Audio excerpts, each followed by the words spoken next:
say, I'm sorry, I can't accept it. It has to be representative. It has to be democratic. Okay. You cannot have decisions being taken about India, Africa, Latin America, 2/3 of humankind without us being there. Actually, Thomas, I'm not going to ask you to change. Very clear. I'm not going to ask you to change American policy on a live television policy. debate. I've responded.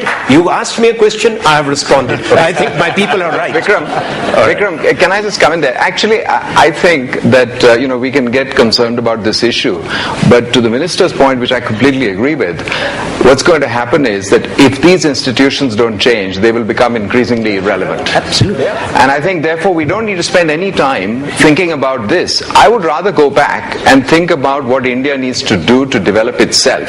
And let me pick again the issue of climate change, but also trade, many of the other issues that have been picked up.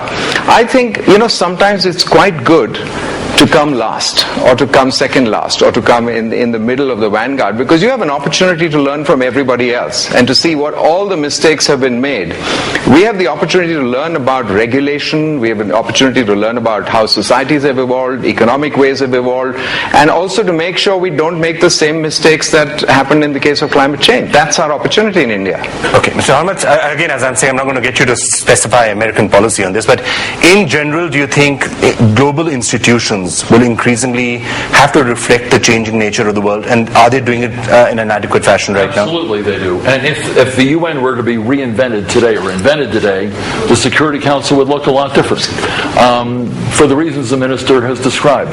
I think the minister's point is a good one, and the people who subscribe to that, who answered that poll, understand one thing, that the world is not the same as it was in 1945 or even the year 2000.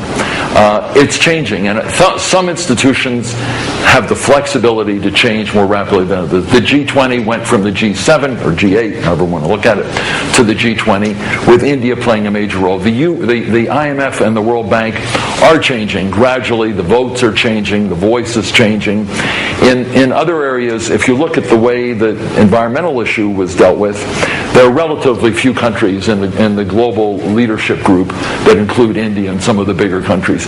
So institutions that have the capability of being more flexible have moved in exactly the direction the minister has correctly indicated they should be moving. And I think you'll see in the World Trade Organization there's a notion of unanimity, but the real leadership core are a small group of countries that include India, the United States, China, Brazil, and EU and Japan. So a lot of institutions have moved a very long way from a decade or two ago, and certainly from the post-war period. The problem is institutions that were built in the post-war period, some are capable of moving more rapidly and more flexibly than others, and those that are capable of doing that have moved in exactly that direction. Yeah, and before I want to turn to the audience, your quick reaction to that, and I saw security coming up as number 2, which is almost interesting. Maybe I would have thought that looking after Indian security, especially because of the neighborhood that India happens to be in, may have been up there at number 1. But you wanted some debate, so let me just take issue with something Martin said earlier. He was being politically very correct and telling everybody here that India shouldn't be blamed for this, which is probably what maybe some people in this audience want to hear. But Martin, you risk a little condescension there. Because if you look at the result, remember you were just telling me that, or you were asking Randy, what would the Indian people say? Climate change is not in their agenda. It was number 3.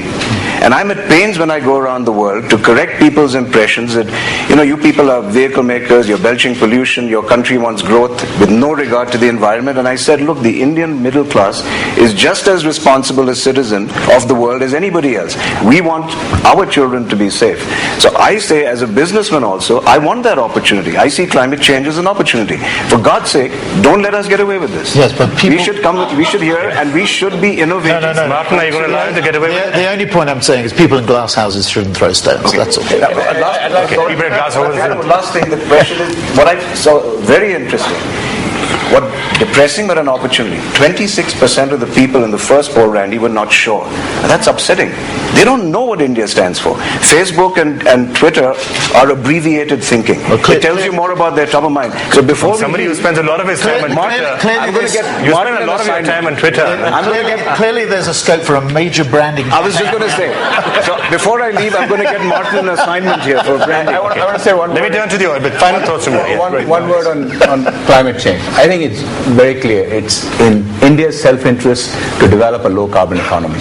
We should do that independent of anything that happens in Copenhagen or negotiations or any place. The problem with the negotiations, I will throw back because I live in the United States. I hear the point of view and the dialogue going on. It is a completely skewed perspective there. I mean, nobody talks about the installed base. We're only talking about how much you're emitting and the responsibility that exists. It is from Congress to the White House. I didn't see a perspective. So when you travel around the world, you say, okay, set aside all these negotiations, that will happen in the way it should happen. The fundamental point about let's develop a low-carbon economy. Let's concentrate on innovation. Let's steal the thunder. And I think quietly China is doing that in a fundamental way. And we ought to do that. All right. I would like to now, in the last 10 minutes that we've got in this program, turn to the audience and try and get some views from there. Anybody who has a view. Vikram Akula there. If somebody can just get a mic to him. Randy.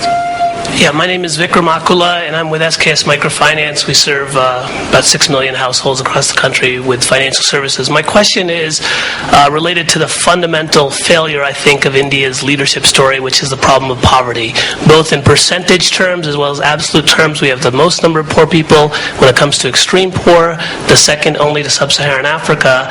And while I know, Mr. Minister, that the government has done a lot in terms of funding programs to eradicate poverty, the question that I have for you is, couldn't we do more to help have the private sector get involved, not just in the growth story of India, but in the inclusive growth story of India? And I'll give you just one example. You mentioned social safety nets. Simply by changing policies so that poor people can have a safe place to save through, let's say, microfinance institutions, we can radically change, the poverty equation for the poor without any additional expenditure. Likewise, voucher systems for education is a way of harnessing a market-based solution to bring about inclusive growth. And why isn't there more thinking going along those lines? All right.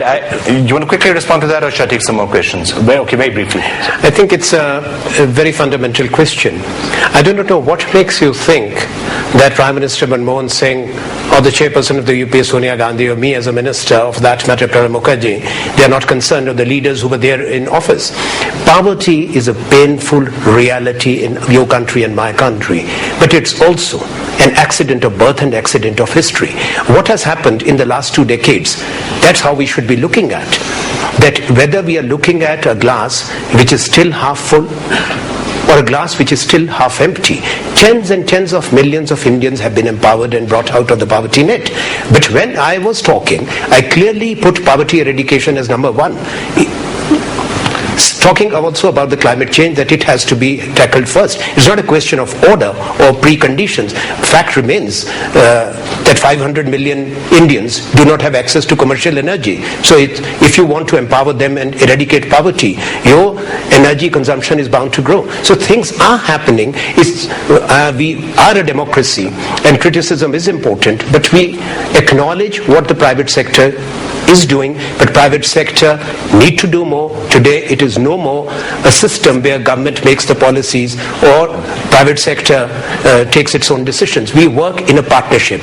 It's the Indian private sector also has to grow to create the kind of global foundations which other major private sector entities have done in the world. Okay, let me just try and get some more comments from members of the audience. Mantek Singh Ahluwalia is sitting out here. You want to quickly add anything to the debate that we've heard? I'm enjoying the debate. Well, you can enjoy it more by saying something on it. So NK Singh? Well, I agree with the broad consensus among the panelists that India is fortunately not in a transient Viagra and that these rates of growth are likely to be durable. What really troubles me is that having reached this plateau, are we aspirationally and in terms of policy doing enough to take us to the next higher trajectory of growth closer to the double-digit area? And that involves a whole host of policy measures and governance features, some of which increasingly we would need to focus on. All right. Sir, my name is Akram Sehgal. I'm from Pakistan. I've been a member of the World Economic Forum for 17 years and I'm a great admirer of what India has done. And my proudest moment was when the CIA got me on the India Economic Advisory Board as one of the 5 participants. CIA. Well, Always looking for recruits. Unless there was a hidden agenda. It could be. But I went on a one-man campaign to Bangladesh and Sri Lanka.